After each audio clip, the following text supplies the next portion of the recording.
Hello to all students. आज हम bird migration और नेविगेशन के बारे में देखेंगे। हम यहाँ पर डॉक्टर रीना माथुर की जो इथोलॉजी की बुक है उसी को इजी कर रहे हैं। फर्स्ट है माइग्रेशन या माइग्रेशन को हम माइग्रियर लैटिन वर्ड यानी जिसका मीनिंग होता है to go from one place to another, तो इसको हम इजी करते हैं। माइग्रियर जो एक लैटिन वर्ड है उसका मीनिंग होता है to go from one place to another. तो बर्ड माइग्रेशन और बर्ड के नेविगेशन के बारे में हम देखेंगे। तो माइग्रेशन को सबसे पहले ऑब्जर्व किया था 2000 साल पहले फ्रेडरिक द्वितीय, जो कि रोम के बादशाह थे। उन्होंने पक्षी प्रवसन के बारे में सबसे पहले देखा था, जाना था कि कुछ बर्ड ऐसे होते हैं जो पर्टिकुलर सीज़न में अपने स्थान को छोड़कर चले जाते हैं, यानी कुछ टाइम के लिए गायब हो जाते हैं और वापस से अपने प्लेस पर आ जाते हैं जब सीज़न फेवरेबल होता है। तो इस पर्टिकुलर टर्म को तो कहा था स्वरूप परिवर्तन या ट्रांसब्यूलेशन। तो ये सबसे पहले कई सालों पहले ही ऑब्जर्व किया जा चुका है, लेकिन हम अभी यहाँ पर पढ़ रहे हैं। तो टाइप्स ऑफ माइग्रेशन जो है वो 6 टाइप के हैं, अलग अलग तरह से पक्षी प्रवसन शो करते हैं। पहला तो है डेली या लोकल या दैनिक स्थानीय माइग्रेशन या प्रवास। दूसरा है सीजनल या मौसमी। थर्ड है साइक्लिक या चक्रीय। फोर्थ है लैटिट्यूडिनल या अक्षांशीय। फिफ्थ है एल्टीट्यूडिनल या तुंगता। और सिक्स्थ है लॉन्गिट्यूडिनल या देशांतरीय। तो ये सारे माइग्रेशन के टाइप्स हैं। पहला देखते हैं डेली या दैनिक। तो कुछ पक्षी होते हैं जो अंधकार में यानी अंधेरे में प्रकाश, तापमान यानी ह्यूमिडिटी, आर्द्रता, भोजन की उपलब्धता जैसे जितने भी एनवायरमेंटल फैक्टर्स हैं उन फैक्टर्स के कारण अपने प्लेस से आना जाना करते हैं। यानी एनवायरमेंटल फैक्टर्स जो होते हैं उन्हें इफ़ेक्ट करते हैं, जिसके कारण वो मूव करते हैं। यानी डेली जो रूटीन का उनका कार्य है, यानी कि फूड सर्च करना, शेल्टर ढूंढना, नेस्ट बनाना, प्रोटेक्शन है, तो इन सब के प्रभाव से जो दैनिक कार्य होता है उसी को हम यहाँ पर शामिल करते हैं दैनिक माइग्रेशन में। क्योंकि कुछ बर्ड ऐसे होते हैं जो लंबी दूरी तय नहीं कर पाते, तो वो अपने प्लेस को नहीं छोड़ते। जो अपने प्लेस को नहीं छोड़ते वो सिर्फ छोटा माइग्रेशन करेंगे यानी डेली माइग्रेशन करेंगे, जो सिर्फ अपने रूटीन के लिए होगा, यानी फूड सर्चिंग बिहेवियर के लिए, नेस्ट फॉर्मेशन के लिए, प्रोटेक्शन के लिए, या एनवायरमेंटल इफ़ेक्ट से बचने के लिए किसी अन्य स्थान पर आसपास के एरिया में जाने के लिए। तो ये ऐसे पक्षी जो लॉन्ग माइग्रेशन नहीं करते, वो उनका रूटीन का जो कार्यक्रम शामिल होता है, डेली रूटीन का कार्यक्रम यानी डेली का माइग्रेशन जो होता है उसी को शामिल किया गया है। जैसे एग्जांपल है इंडियन पिट्टा जो है, या दूधराज हम कहेंगे, या पैराडाइज फ्लाई कैचर, और पिलक या गोल्डन ऑरियोट। तो ये तीनों अलग अलग हैं। फिर सेकंड जो है वो मौसमी या सीजनल माइग्रेशन। सीजनल माइग्रेशन क्या होता है? जो कि मौसम के प्रभाव के अकॉर्डिंग होता है, यानी मौसम के प्रभाव से होता है। तो इसमें फर्स्ट है कुछ ऐसे एनिमल जो कि ट्रॉपिक रीजन और सब ट्रॉपिक रीजन में माइग्रेट करते हैं और गर्म मौसम की शुरुआत या अंत में करते हैं। तो मौसमी परिवर्तनों की प्रतिक्रिया में पक्षियों का प्रवसन जो कॉमन है, यानी कि जो सीज़न के अकॉर्डिंग चेंज होता है उनका प्लेस, वो कॉमन है। जैसे जो ट्रॉपिक रीजन है और सब ट्रॉपिक रीजन में, उनमें जो माइग्रेशन है वो गर्म मौसम के, यानी जब गर्मियों का मौसम शुरू होगा तब उसकी शुरुआत में, या गर्मियों के मौसम के ख़त्म होने के टाइम पे ये अपना प्रवास करेंगे या अपना प्लेस चेंज करेंगे। और जो टेम्परेट रीजन होता है वहाँ पर आवागमन कब शुरू होगा? सर्दियों के शुरू में होगा या सर्दियों के अंत में शुरू होगा। तो ये दोनों अलग हैं। ट्रॉपिक और सब ट्रॉपिक रीजन में यानी कि समर के सीज़न में शुरू या समर के अंत में शुरू दिखेगा आपको, और टेम्परेट रीजन में सर्दियों में या सर्दियों के अंत में आपको माइग्रेशन दिखेगा। तो जैसे एग्जांपल है मेरडक है, और जुवेनाइल बर्ड्स माइग्रेशन है ना। उसके अलावा जो शॉर्ट डिस्टेंस वाले होते हैं और जो सिर्फ मोल्टिंग के लिए चेंज करते हैं अपने आवास को, तो उन्हें हम क्या कहते हैं? मौसमी परिवर्तन कहते हैं। तो इनको हम मोल्टिंग माइग्रेशन भी कहते हैं। नेक्स्ट है साइक्लिक या चक्रीय प्रवसन। साइक्लिक या चक्रीय प्रवसन कैसा होता है कि कुछ माइग्रेशन जो होते हैं वो सीजनल तो होते हैं लेकिन रेगुलर इंटरवल पे नहीं होते, यानी कि वो फिक्स नहीं होता कि पर्टिकुलर टाइम के बाद ही वो अपना माइग्रेशन शो करेंगे। तो उनका जो माइग्रेशन का फेज़ है वो चेंज हो सकता है, यानी 3 या 5 साल के इंटरवल में हो सकता है। जैसे संयुक्त राज्य अमेरिका की जो स्नो आउल है वो सर्दियों में 3 या 5 साल के अंतराल में माइग्रेशन शो करती है, यानी सीज़न के अकॉर्डिंग तो होता है लेकिन उनके बीच का जो इंटरवल है वो फिक्स नहीं होता, वो इरेगुलर होता है। तो इसको हमने चक्रीय प्रवास या साइक्लिक माइग्रेशन कहा है। नेक्स्ट है लैटिट्यूडिनल माइग्रेशन। लैटिट्यूडिनल माइग्रेशन जो कि सबसे कॉमन है, सबसे कॉमन टाइप जो है वो ये माना गया है। तो यहाँ पे क्या है, जो उत्तर से दक्षिण की और या दक्षिण से उत्तर की ओर होने वाला माइग्रेशन, और ये कब होता है, जब सर्दियाँ शुरू होती हैं, यानी सर्दियों के आने के पहले ही जो बर्ड्स हैं वो क्या करेंगे, नॉर्थ से साउथ की ओर और स्प्रिंग के आने पर इसके ऑपोजिट डायरेक्शन में चले जाते हैं, यानी या वसंत के मौसम आने के पहले उसकी ऑपोजिट डायरेक्शन में चले जाते हैं। यानी कि क्या करेंगे, जब विंटर आएंगे उसी के पहले वो नॉर्थ से साउथ की ओर माइग्रेशन करना शुरू कर देंगे। तो इनका जो देखा गया है, अप्रॉक्स 500 करोड़ से भी ज़्यादा पक्षी, कितना 32,000 किलोमीटर ये उड़ सकते हैं, सॉरी 3,200 किलोमीटर तक ये उड़ सकते हैं और प्रवास करते हैं। कुछ पक्षी होते हैं जो कई सौ मील की दूरी तक और से कई हज़ार मील की दूरी तक भी प्रवासन कर लेते हैं। जैसे एक बेस्ट एग्जांपल है, आगे भी आएगा, आर्कटिक टर्न है। आर्कटिक टर्न वो आपको याद रखना है, इम्पॉर्टेंट है। ये क्या करती है, 17,600 किलोमीटर तक की लंबी दूरी तय करती है, जो कि बिना रुके तय करती है। ये आर्कटिक टर्न की जो जातियां हैं वो सर्दियों और गर्मियों में अपने उनके बीच का जो डिस्टेंस माना गया है उनके घर का, वो कितना माना गया है, यानी उनका जो माइग्रेशन का डिस्टेंस है वो कितना है, 17,600 किलोमीटर। तो ये क्या करेंगी, ये जातियाँ कनाडा से अंटार्कटिका की और यात्रा तय करती हैं, यानी बहुत लंबा प्रवास हो गया ये। तो आर्कटिक टर्न का एग्जाम्पल, जो कि ऐसा बर्ड है जो सबसे ज़्यादा लंबी दूरी तय करता है। नेक्स्ट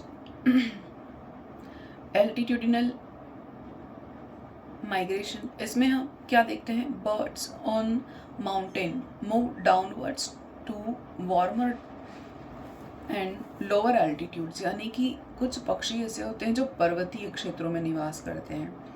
पर्वतीय क्षेत्रों में निवास करने वाले जो पक्षी हैं वो जब मौसम बदलता है तो बदले मौसम में खुद को व्यवस्थित रखने के लिए क्या करेंगे, पहाड़ों से नीचे उतर जाएंगे और निचले गर्म एरिया में चले जाएंगे, जो उनके लिए फेवरेबल होता है, जहाँ फूड की अवेलेबिलिटी अच्छी होती है, जहाँ पर रिसोर्सेस अच्छे मिल जाएंगे और उनको प्रोटेक्शन भी मिल जाएगा।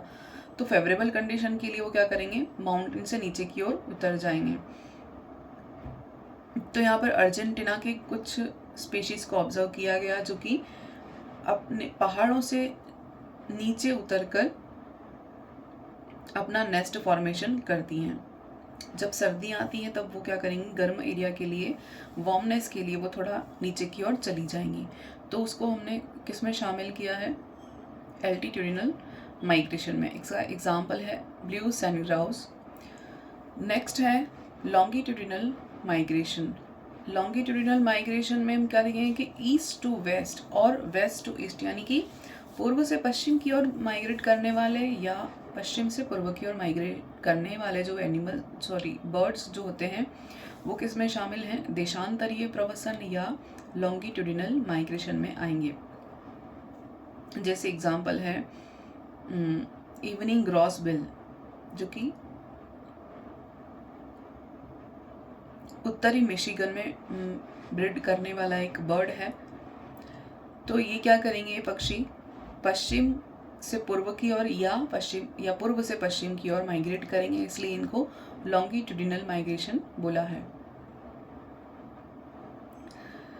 नेक्स्ट ये 6 टाइप हो गए हैं। अब हम देखेंगे कि माइग्रेटरी स्टेटस यानी कि प्रवसन महत्ता, या हम कहेंगे कि प्रकार, हम एक तरह से कह सकते हैं कि पक्षियों को उनके माइग्रेशन के प्रकार के आधार पर 4 भागों में हमने डिवाइड किया है। तो सबसे पहला टाइप है परमानेंट रेसिडेंट या स्थायी निवासी। तो ऐसे पक्षी जो कि प्रवास नहीं करते, जो साल भर हमेशा एक ही जगह पर रहते हैं, उनको एक स्थान से दूसरे स्थान पे जाने की ज़रूरत नहीं पड़ती। तो ऐसे बर्ड जो होते हैं वो किस में शामिल हैं? परमानेंट रेसिडेंट में। यानी कि ऐसी जातियाँ जो साल भर किसी एक पर्टिकुलर रीजन में ही रहेंगी, वो माइग्रेट नहीं करेंगी। तो ऐसे एग्जाम्पल कौन कौन से हैं? जो कि केवलादेव राष्ट्रीय उद्यान भरतपुर में पाए जाने वाले जितने भी पक्षी हैं वो मोस्टली इसी टाइप के हैं कि जो माइग्रेशन नहीं करते। जैसे कॉटन टील है, फिर कॉमडक है, फिर मेलार्ड है, ये सारे पक्षी किस में आएंगे? परमानेंट रेसिडेंट में आएंगे। Do not move from one location to another, remain a particular area throughout the year, यानी कि वर्ष भर वो कहाँ रहेंगे? एक ही स्थान पर रहेंगे। नेक्स्ट है समर माइग्रेशन, यानी कि ग्रीष्मकालीन प्रवास। तो कुछ बर्ड्स होते हैं, birds rare they are young in summer and return to winter, यानी कुछ पक्षी ऐसे होते हैं जो प्रजनन स्थलों की ओर बसंत में यानी कि मार्च अप्रैल के सीज़न में लौटते हैं, अपने बच्चों को पालते हैं, मई जून में गर्मी में, और सर्दियां बिताने के लिए वो चले जाते हैं ठंडे प्रदेशों में। तो ऐसे जो बर्ड्स होते हैं वो क्या कहे जाएंगे? ग्रीष्मकालीन या समर माइग्रेंट। नेक्स्ट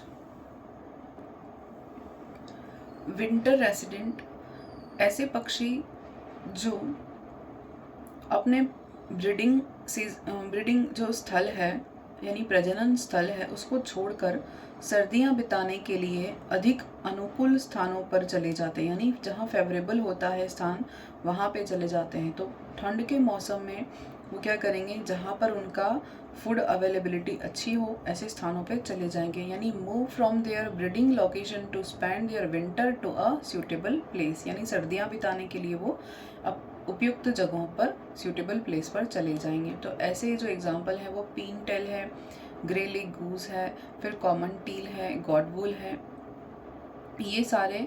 और इसमें अधिकतर केवलादेव राष्ट्रीय उद्यान जो भरतपुर में है राजस्थान में, वहाँ पर पाए जाते हैं। नेक्स्ट ट्रांजिएंट विजिटर्स और पैसेज माइग्रेंट, यानी कि पथ प्रवासी। इस टाइप में ऐसे पक्षी या ऐसे जातियाँ आती हैं जो वर्ष में किसी भी क्षेत्र से 2 बार गुजरती हैं। जैसे कि एक बार वसंत में अपने ब्रीडिंग स्थल को लौटते समय और दूसरी बार विंटर में वापस अपने हैबिटेट की ओर जाते समय। तो ऐसे पक्षी जो एक वर्ष में किसी क्षेत्र से 2 बार गुजरते हों, जैसे कि वसंत में और दूसरी बार ब्रीडिंग सीजन में, तो अपने रेजिडेंस की ओर। तो ऐसे एग्जाम्पल कौन कौन से हैं? गार्गेनिया टिल है, फिर मंगोलिया साइबेरिया से भारत आने वाले जो पक्षी हैं वो सारे किसमें शामिल होंगे? पथ प्रवासी में। अब नेक्स्ट है ड्यूरेशन और डिस्टेंस, यानी कि मैंने बताया था अभी कि कुछ पक्षी ऐसे होते हैं जो बिना रुके अधिकतम दूरी तय कर लेते हैं। तो सबसे पहले जो इम्पोर्टेंट है वो आर्कटिक टर्न, जो 17,600 किलोमीटर की दूरी, जो सर्वाधिक दूरी होती है वो तय करते हैं। फिर नाइट हॉक है जो 11,200 किलोमीटर की दूरी तय करता है। फिर ब्लैक पॉल वार्बर है, वो क्या करेगा? 3,680 किलोमीटर की दूरी तय कर लेते हैं और बिना रुके वो 86 किलोमीटर तक चल सकते हैं। नेक्स्ट है गोल्डन फ्लावर जो कि 4,000 किलोमीटर तक उड़ सकते हैं। फिर ग्रेटर शेयर वाटर है जो कि 12,800 किलोमीटर की दूरी तय कर लेते हैं। और यहाँ पर एक एवरेज दिया है कि जो मोस्ट जो है बर्ड्स हैं वो क्या करेंगे? अधिकतर पक्षी हैं 800 किलोमीटर की दूरी तय कर लेते हैं, बिना रुके उड़ सकते हैं। और सबसे ज़्यादा स्पीड वाली बर्ड हम देखें तो ये मैंक्स शेयर वाटर है जो कि हाईएस्ट स्पीड 90 किलोमीटर प्रति घंटे की चाल से दूरी तय करती हैं, उड़ सकती हैं। और सभी बर्ड्स के लिए कॉमन जो है वो 80 किलोमीटर पर आवर हम यहाँ पर मेज़र करते हैं। नेक्स्ट एक इम्पॉर्टेंट टर्म है जो एग्ज़ाम में आती है, प्रवसन धीरता या जुगन रोह, ये एग्ज़ाम में पूछा गया है। तो ये क्या होता है, देखो सबसे पहले तो बर्ड्स अपनी इतनी लंबी दूरी तय करने के लिए उन्हें क्या करना पड़ेगा, एनर्जी अपने बॉडी में स्टोर करनी पड़ेगी, रिटेन करनी पड़ेगी। तो बर्ड्स क्या करते हैं, उन्हें प्रवास के पहले अपनी जितनी भी एनर्जी की रिक्वायरमेंट्स हैं, क्योंकि इतनी लंबी दूरी तय करनी होती है, तो अपनी सबक्यूटेनस जो होती है वहाँ पर वो फैट के फॉर्म में खाना स्टोर कर लेते हैं। यानी कि माइग्रेशन के पहले इतना अधिक खाना खाते हैं कि उनकी बॉडी में फैट के फॉर्म में एनर्जी स्टोर हो जाती है। पहले वो फ्यूल स्टोर करते हैं, जिसे फ्यूल टैंक कहते हैं, और लगभग वो क्या करेंगे, अपने वेट को डबल भी कर लेते हैं, वजन को दुगुना भी कर लेते हैं। जैसे एग्जांपल है ब्लैक पॉल वार्बलर, ये क्या करेगा, इतना अधिक खाना खाएगा। ये ऑलमोस्ट सारे बर्ड जैसा करते हैं जो माइग्रेशन दर्शाते हैं, लंबी दूरी तय करते हैं। तो उसके साथ एक और इम्पॉर्टेंट टर्म इससे लिंक्ड है, ये तो अलग टर्म है, ये जुगनरू नहीं कहलाती, लेकिन इसके साथ हम लिंक करेंगे कि माइग्रेशन के ही रिलेटेड है। इसलिए तो एक तो एनर्जी स्टोर कर लेना अधिक खाना खाकर, लेकिन उनके साथ माइग्रेशन के जस्ट पहले उनकी पीयूष ग्रंथि और उनके पेनियल ग्लैंड से उन्हें इंडिकेशन मिलता है, एक स्टिमुलेशन मिलता है, जो किसके अकॉर्डिंग होता है, बाहर के एनवायरनमेंट के अकॉर्डिंग होता है। यानी बाहर का एनवायरनमेंट अगर टेम्परेचर चेंज हो रहा है, फिर वायु की दिशा बदल रही है, या वायु की गति में परिवर्तन हो रहा है, डे लेंथ जो है वो बढ़ रही है, घट रही है, यानी दिन की लंबाई और दिन की लंबाई कम हो रही है, ज़्यादा हो रही है, यानी ठंड के दिन और गर्मी के दिन आ रहे हैं, तो ये जो कि एनवायरमेंटल चेंजेस हैं, वो सारे चेंजेस उनकी पिट्यूटरी ग्लैंड और पिनियल ग्लैंड उनको इंडिकेशन देती है, एक्सटिमुलेशन देती है, जहाँ से उन्हें पता चलता है कि अब हमें माइग्रेशन की शुरुआत करनी है। तो ये सब इंटरनल होता है, यानी कि एंडोक्राइन सिस्टम से रिलेटेड होता है। तो ये जो पर्टिकुलर जो प्रोसेस हुई, इसको क्या कहा है, जुगनरू कहा है, यानी कि प्रवासन अधीरता, यानी कि अब माइग्रेशन शुरू करना है, इसको इंडिकेशन देने वाला कौन है, उनके इंटरनल फैक्टर्स हैं जो कि एक्सटर्नल फैक्टर पर डिपेंड रहते हैं। यानी कि पिट्यूटरी ग्लैंड और पिनियल ग्लैंड से इंडिकेशन मिलना शुरू हो जाएगा, स्टिमुलेशन मिलना शुरू हो जाएगा, जिसके लिए उनको इफेक्ट कहाँ से मिलता है, एनवायरमेंटल चेंजेस से मिलता है। यानी कि दिन की लंबाई बढ़ना और दिन की लंबाई घटने से उनकी बॉडी कनेक्ट करती है, उनकी एंडोक्राइन ग्लैंड्स हैं वो कनेक्ट करती हैं और उनकी बॉडी को स्टिमुलेशन देती हैं, और उनकी बॉडी को पता चलता है कि अब माइग्रेशन करना है। तो ये जो पर्टिकुलर टर्म है, इसको हमने जुगनरू बोला या माइग्रेटरी रेस्टलेसनेस बोला है। तो ये बहुत इंपॉर्टेंट एग्जाम में पूछा जाता है। एक और टर्म है जो एग्ज़ाम में आती है, ये हम दूसरे टॉपिक में पढ़ेंगे, लेकिन यहाँ पर मैंने मेंशन कर दिया है क्योंकि एग्ज़ाम में पूछा गया है। इसको सन एजिमुथ या ओरिएंटेशन या दिगंश अभिविन्यास कहेंगे, सूर्य दिगंश अभिविन्यास कहते हैं।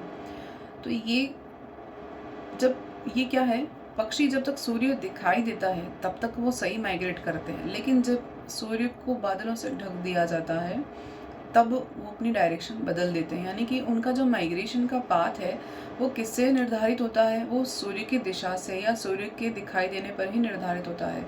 अगर बादलों से सूर्य ढक जाए तो अपनी डायरेक्शन भटक जाते हैं।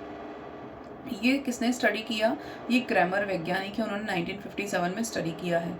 यानी पृथ्वी के सूर्य की ऊंचाई पक्षी सूर्य की ऊंचाई, क्षितिज की ऊंचाई के साथ और इसके कंपास के साथ जो है वो कंपास बियरिंग का उपयोग करते हैं। यानी कि सन की डायरेक्शन और हॉरिजॉन्टल जो उनकी ऊंचाई है, क्षितिज से उनकी ऊंचाई है, वो उनको क्या करेगी, कंपास बियरिंग का उपयोग करेगी। यानी कि सन के कंपास का, या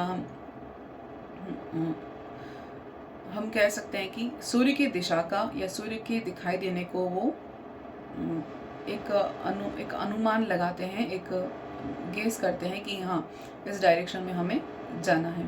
तो इसी पर्टिकुलर जो टर्म है इसको क्या बोला है, सौर दिगंश या एजिमुथ अभिविन्यास ओरिएंटेशन कहते हैं। Next, methods of studying migration, यानी माइग्रेशन के अध्ययन की विधियाँ। तो सबसे पहले माइग्रेशन कर रहे हैं पक्षी, तो उनको हम कैसे स्टडी करेंगे, तो हम स्टडी करेंगे चंद्रमा के समक्ष निकलने वाले पक्षियों का प्रेक्षण। यानी कि जो ऐसे पक्षी जो चंद्रमा की लाइट को